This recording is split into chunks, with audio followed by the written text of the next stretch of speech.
बिस्मिल्लाहिर्रहमानिर्रहीम। Welcome to medical medics. Today the topic of our discussion is scrotum anatomy. इस video में हम scrotum की तमाम अनाटमी की बात करेंगे। तो स्टार्ट करते हैं। सबसे पहले स्क्रोटम बेसिकली होता क्या है। ये एक कुटेनियस बैग होता है जो कि सराउंड कर रहा होता है राइट एंड लेफ्ट टेस्टिस को, उसके अलावा एपिडिडिमस को और lower part of spermatic cord को। इसको हम डायग्राम के थ्रू समझ लेते हैं। तो this one is the testis और उसके ऊपर ये जो स्ट्रक्चर प्रेजेंट है, this one is the epididymis. और जो एपिडिडिमस और टेस्टिस को सस्पेंड कर रहा होता है, यहाँ पे ऊपर लाई कर रहा होता है स्पर्मेटिड कोर्ड।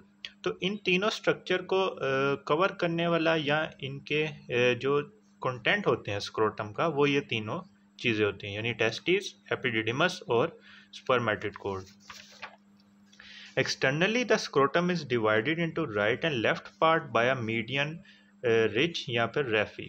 यानी एक्सटर्नली बात करें तो एक मीडियन रिज होता है या फिर रेफी होती है, ये जो ब्लैक कलर में जा रही है, ये डिवाइड करती है स्क्रोटम को into right and left part.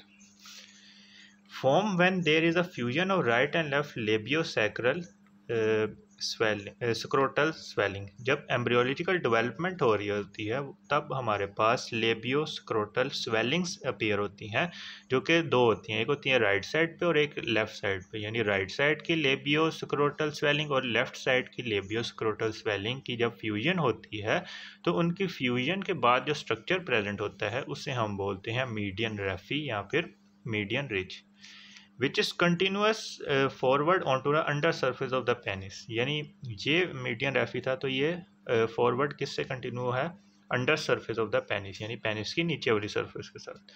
Along the mid line of the अगर बैकवर्ड्स की बात करें तो पेरिनियम के मिडल में ये प्रेजेंट होती है to the anus. This one is anus, तो यहाँ पे करके ये कंटिन्यू हो जाएगी टूवर्ड्स द एनस मिडल में। यहाँ पे पेरिनियम वाला रीजन था तो इसके ये मिडल में ये रन कर रही है।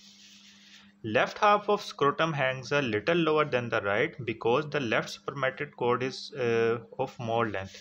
ये लेफ्ट साइड की है तो ये उसके थोड़ा सा नीचे की तरफ हैंग कर as compare to right one, क्योंकि जो लेफ्ट स्पर्मेटिड कोर्ड होती है वो थोड़ी ग्रेटर लेंथ की होती है as compare to the right one. इसकी वजह से क्या होता है कि जो लेफ्ट साइड की स्क्रोटम होती है वो थोड़ी सी नीचे की तरफ हैंग कर रही होती है as compare to the right side. उसके बाद जो सबक्यूटेनियस मसल होता है स्क्रोटम का, जिसको हम डार्टोज मसल बोलते हैं, उसकी कॉन्ट्रैक्शन से क्या होता है कि ये जो स्क्रोटम होता है वो शॉर्ट होता है और करुगेटेड हो जाता है और क्लोजली अप्लाइड टू टेस्टिस, यानी टेस्टिस के साथ क्लोजली अप्लाइड हो जाता है। इस अंडर द इन्फ्लुएंस, यानी कौन कौन से ऐसे स्टिमुलस हैं जो इसकी कॉन्ट्रैक्शन को करवा रहे होते हैं, वो स्टिमुलस होते हैं कोल्ड, उसके अलावा यंग एंड रोबिस पर्सन के अंदर। यानी इन तीनों सिचुएशंस के अंदर ये जो डार्टोस मसल होता है इसकी कॉन्ट्रैक्शन से जो स्क्रोटम होता है वो टेस्टिस के ज़्यादा करीब आ जाता है। इसको हम कवरिंग्स के अंदर देखेंगे तो ये जो मसल जा रहा है, this one is the dartos muscle. ये एक सबक्यूटेनियस मसल है under the influence of cold. उसके अलावा यंग एंड रोबिस पर्सन के अंदर ये कॉन्टैक्ट करके स्क्रोटम को टेस्टिस के पास ले जाता है। उसके अलावा ये हमने बात की कॉन्ट्रैक्शन की। अगर हम रिलैक्सेशन की बात करें तो ये क्या करता है, स्क्रोटम को इलोंगेट कर देता है और फ्लैसिड कर देता है under the influence of warmth. इधर हमने कोल्ड देखा था, इधर warmth. And in old and debilitated persons के अंदर ये रिलैक्स कर जाता है, जिसकी वजह से स्क्रोटम इलोंगेट हो जाता है। Hence the dartos muscle has regulation of temperature within the scrotum. ये रेगुलेशन ऑफ टेम्परेचर करवा रहा होता है विद इन द स्क्रोटम। तो हमने बात की कि जो डार्टोस मसल है वो under the influence of cold contract कर जाता है, जिसकी वजह से स्क्रोटम टेस्टिस के करीब चली जाती है, और वार्मथ के अंदर ये रिलैक्स कर जाता है, जिसकी वजह से टेस्टिस से ये दूर चली जाती है। तो अब तक जो हमने पॉइंट्स पढ़े हैं इनको हम 3D डायग्राम से समझ लेते हैं।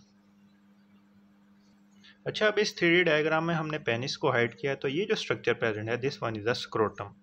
अब स्क्रोटम जो बेसिकली क्या कर रहा है, इसके कंटेंट्स की बात करें तो इसमें टेस्टिस आ जाएंगी।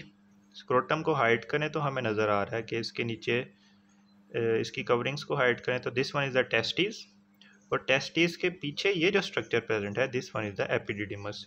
तो ये इसके इर्द गिर्द क्या प्रेजेंट था, स्क्रोटम प्रेजेंट था। उसके अलावा इन दोनों को जो हैंग करने वाली चीज़ होती है उसे हम बोलते हैं स्पर्मेटिड कोर्ड। तो इसके कंटेंट्स में तीन चीज़ें आ गई, testis, epididymis and the spermatid code, जो कि इसको जिसको हैंग स्क्रोटम इन चीज़ों को हैग कर रहा होता है। अब इसमें ये जो मसल प्रेजेंट होता है उसको देख लेते हैं। तो ये जो हमने स्किन को हटाया तो इसके नीचे एक मसल प्रेजेंट होता है स्पर्मेटेड फेशिया के सुपरफिशियली, जिसको हम बोलते हैं डार्टोस मसल। तो ये जब ये डार्टोस मसल कॉन्ट्रैक्ट करेगा तो जो स्किन होगी वो टेस्टिस के पास चली जाएगी, और ये कब होगा, जब कोल्ड इन्वायरमेंट होगा। और जब वार्म होगा तो ये इससे इसकी रिलैक्सेशन होगी और स्क्रोटम से टेस्टिस दूर चली जाएंगी। तो ये हमने बात कर ली स्क्रोटम के जनरल फीचर्स के बारे में। नेक्स्ट हम लेयर्स ऑफ स्क्रोटम को देख लेते हैं। लेयर्स ऑफ स्क्रोटम की बात करें तो फॉर्म आउटसाइड टू इनवर्ड, यानी बाहर से अंदर की तरफ सबसे पहले स्किन होगी जो कि कंटिन्यूएशन होती है एब्डोमिनल स्किन की, यानी जो एंटीरियर एब्डोमिनल वॉल होती है उसकी कंटिन्यूएशन से जो स्किन आती है वही इसको कवर कर रही होती है। नेक्स्ट इसके इनवर्ड जाएं तो हमारे पास होता है डार्टोस मसल, जो कि कंटिन्यूएशन होती है superficial fatty layer of superficial fascia of the abdomen. जो सुपरफिशियल फेशिया एब्डोमिन होती है इसकी दो लेयर होती है, एक होती है फेशिया स्कार्पा, फेशिया कैंपर, एक होती है फेशिया स्कार्पा। और यहाँ हम इसको इस तरह भी बोल सकते हैं, एक होती है सुपरफिशियल फैटी लेयर और एक होती है डीप मेम्ब्रेनस लेयर। तो जो सुपरफिशियल फेशिया की सुपरफिशियल फैटी लेयर होती है वही कंटिन्यू होके टेस्टिस के कवरिंग्स के अंदर क्या बना देती है, डार्टोस मसल को बना देती है। उसके अंदर जाए तो हमारे पास आते हैं कूलिस फेशिया। अब ये कूलिस फेशिया किसकी कंटिन्यूएशन है, सुपरफिशियल फैटी लेयर थी तो डीप मेम्ब्रेनस लेयर की कंटिन्यूएशन से क्या बन जाता है, कूलिस फेशिया। इन तीनों को हम डायग्राम से देख लेते हैं। तो सबसे पहले हमारे पास आई ब्लैक कलर में, this one is skin. Skin के नीचे जाए तो डार्टोस मसल, डार्टोस मसल आ जाएगा जो कि किसकी कंटिन्यूएशन है, superficial fatty layer of anterior abdominal wall. Next we have the Colles fascia which is the continuation of deep membranous layer of superficial fascia of abdominal wall. Next we have the external spermatic fascia, जो कि कहाँ से आ रहा होता है, from external oblique muscle. Next we have the cremasteric fascia और उसका मसल, यानी क्रीमेस्टेरिक मसल और उसका फेशिया, ये कहाँ से आ रहा था, from the internal oblique muscle of the abdomen and the transversus abdominis muscle से। उसके अंदर जाए तो हमारे पास आता है इंटरनल स्पर्मेटिक फेशिया। अब ये इंटरनल स्पर्मेटिक फेशिया कहाँ से आता है, from the fascia transversalis. Colles fascia तक हमने देखा। उसके बाहर उसके अंदर जाए तो हमारे पास आएगा external spermatic fascia. External spermatic fascia किसकी कंटिन्यूएशन, एक्सटर्नल ओब्लिक मसल की। उसके अंदर जाएंगे तो हमारे पास आ जाएगा cremasteric muscle, this one is cremasteric muscle और उसका फेशिया। उसके अंदर जाए तो हमारे पास आ जाएगी इंटरनल स्पर्मेटिक फेशिया, जो कि किसकी कंटिन्यूएशन है, फेशिया ट्रांसवर्सैलिस की। उसके अंदर जाए तो हमारे पास आ जाएगी टूनिका वजाइनैलिस, जो कि टेस्टिस को कवर कर रही होती है। अब ये जो टूनिका वजाइनैलिस है इसकी भी दो लेयर होती है, एक इसकी पैराइटल लेयर होती है बाहर वाली और एक इसकी विसरल लेयर होती है जो कि टुवर्ड्स द टेस्टिस प्रेजेंट होती है। अब ये जो लास्ट थ्री कवरिंग्स है इनको हमने स्पर्मेटिक कॉर्ड की कवरिंग्स के अंदर भी देखा था। तो this one is the fascia transversalis, this one is transversus abdominis internal oblique muscle and this one is the external oblique muscle का एपोन्यूरोसिस। तो जो एक्सटर्नल ओब्लिक मसल होता है ये आगे जाके किसके तौर पे कंटिन्यू हो रहा है, as the external spermatic fascia. हमने यहाँ पे भी देखा था कि external spermatic fascia from the external oblique muscle, this one external oblique muscle. तो इसकी आगे जाके ये क्या बना रहा है, external spermatic fascia. Cremasteric fascia और muscle, this one is cremasteric. तो ये किसकी कंटिन्यूएशन है,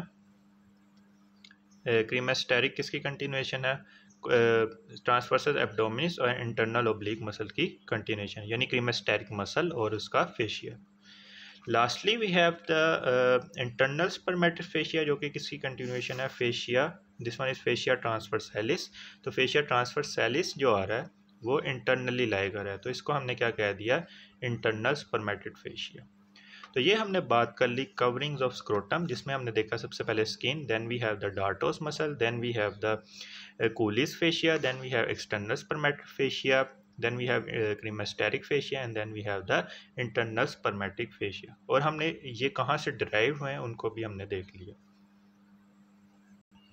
नेक्स्ट हम ब्लड सप्लाई की बात कर लेते हैं। ब्लड सप्लाई की बात करें तो इसमें फेमरल आर्टरी की ब्रांचेज आती हैं, जो कि होती हैं superficial external pudendal artery and the deep external pudendal artery. वो भी क्या दे रही होती हैं, इसको ब्लड सप्लाई दे रही होती है। उसके अलावा इंटरनल पोडेंडल जो आर्टरी होती है, उसकी जो स्क्रोटल ब्रांच है, नाम के अंदर ही स्क्रोटल आ रहा है, तो ये क्या किसको सप्लाई कर रही होती हैं, स्क्रोटम को सप्लाई कर रही होती हैं, यानी इंटरनल पोडेंडल की स्क्रोटल ब्रांचेस।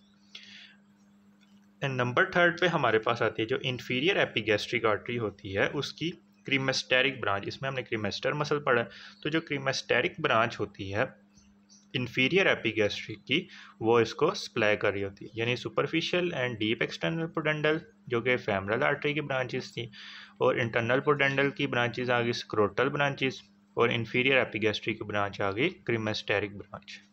नेक्स्ट हम बात कर लेते हैं नर्व सप्लाई की। नर्व सप्लाई के लिए हम इसको 3 पोर्शन के अंदर डिवाइड करते हैं। सबसे पहले हम देखेंगे anterior 1/3, this one is anterior 1/3 part, this one is उसके बाद हम देखेंगे posterior 2/3, this one is posterior 2/3 part. उसके बाद जो डोर्सल मसल, जो डार्टोज मसल होता है, डार्टोज मसल को सप्लाई करने वाली नर्व कौन सी होती है। स्टार्ट करते हैं, सबसे पहले एंटीरियर 1/3 की बात कर लेते हैं। एंटीरियर 1/3 की बात करें तो एंटीरियर 1/3 को सप्लाई करने वाली, एंटीरियर 1/3 को सप्लाई करेगी L1 की रूट वैल्यू की नर्व्स, यानी इलियो इंग्वाइनल नर्व और genital branch of the genitofemoral nerve. यानी इस रीजन को कौन कौन सी नर्व सप्लाई कर रही हैं, एक है इलियो इंग्वाइनल नर्व, इलियो इंग्वाइनल नर्व, उसके अलावा जेनाइटल ब्रांच ऑफ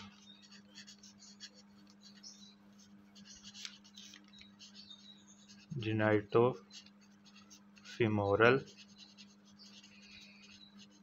नर्व। उसके अलावा जो पोस्टीरियर 2/3 है, पोस्टीरियर 2/3 को S3 सेगमेंट्स की नर्व सप्लाई करेंगी। इसमें आएगी posterior scrotal branches of the pudendal nerve, posterior scrotal branches, scrotal नाम के अंदर आ रहा है, और ये पोस्टीरियर साइड को सप्लाई कर दिया तो पोस्टीरियर स्क्रोटल आ जाएंगी। तो जो पोडेंडल नर्व की पोस्टीरियर स्क्रोटल ब्रांचेज होती हैं वो इसको सप्लाई करेंगी। उसके अलावा जो posterior cutaneous nerve of thigh होती है, उसकी पेरिनियल ब्रांचेज भी इसको सप्लाई करेंगी। नेक्स्ट जो डार्टोस मसल होता है, डार्टोस मसल को सप्लाई करती है जेनाइटल ब्रांच ऑफ जेनाइटोफेमोरल नर्व, यानी यही वाली नर्व इसको सप्लाई करेगी। तो जो डार्टोस मसल होता है उसकी और एंटीरियर 1/3 की सप्लाई क्या है, सेम है। तो ये हमने बात कर ली स्क्रोटम की एनाटॉमी के बारे में। If you like this video then kindly share it with your friends and subscribe to my channel.